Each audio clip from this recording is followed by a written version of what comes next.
Assalamualaikum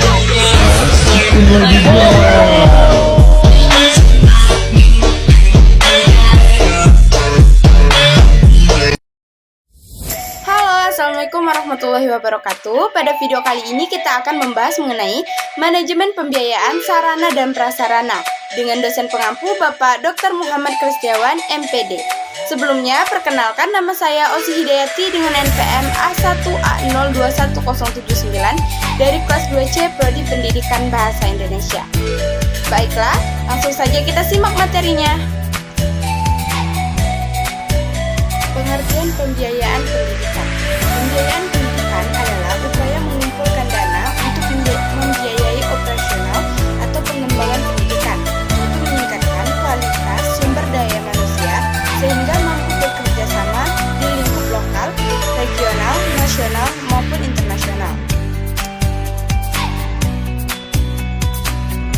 Materi yang selanjutnya yaitu kategori biaya pendidikan. A. Biaya langsung dan tidak langsung. Direct cost atau biaya langsung yaitu biaya yang langsung diperproses dalam produksi pendidikan di masa biaya pendidikan ini secara langsung dapat meningkatkan mutu pendidikan. B. Biaya masyarakat dan biaya pribadi. Biaya masyarakat dapat dikatakan sebagai biaya publik, yaitu sejumlah biaya yang harus dibayar oleh masyarakat untuk pendidikan, baik melalui sekolah maupun melalui pajak yang dihimpun oleh pemerintah, kemudian digunakan untuk membiayai pendidikan.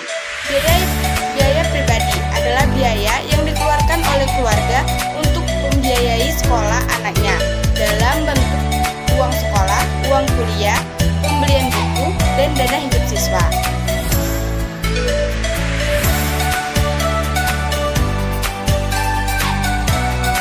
Fungsi pembiayaan pendidikan.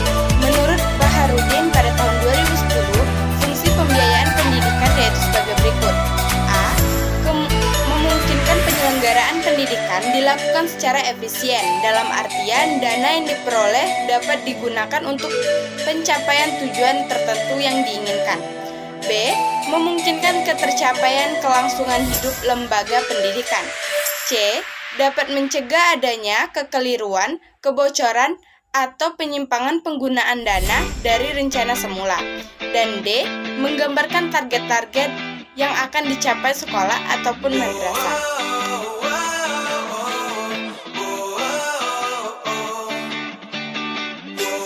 Pengertian sarana dan prasarana. Bahwa sarana adalah semua fasilitas yang diperlukan dalam proses belajar mengajar, baik yang bergerak maupun yang tidak bergerak, agar pencapaian tujuan pendidikan dan berjalan dengan lancar, teratur, efektif, dan efisien. Sedangkan prasarana merupakan semua seperangkat kelengkapan dasar atau fasilitas yang secara tidak langsung menunjang jalannya proses pendidikan atau pengajaran seperti halaman, sekolah, taman, dan kebun.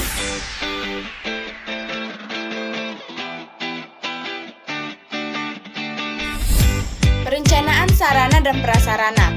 Dengan demikian, perencanaan sarana dan prasarana persekolahan dapat didefinisikan sebagai keseluruhan proses perkiraan secara matang, rancangan pembelian, pengadaan, rehabilitasi, distribusi, dan pembuatan peralatan dan perlengkapan yang sesuai dengan kebutuhan sekolah.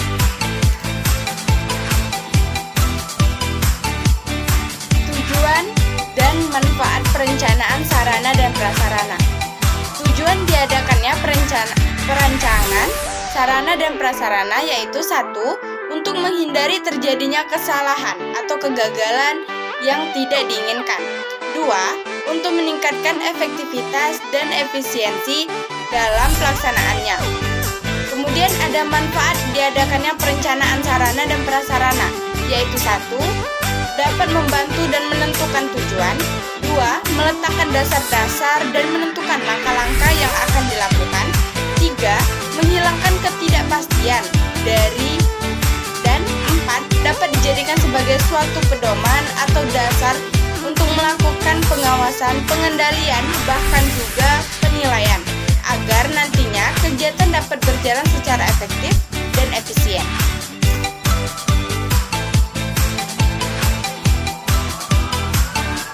Baiklah, itulah tadi materi mengenai manajemen pembiayaan sarana dan prasarana. Terima kasih dan wassalamualaikum warahmatullahi wabarakatuh.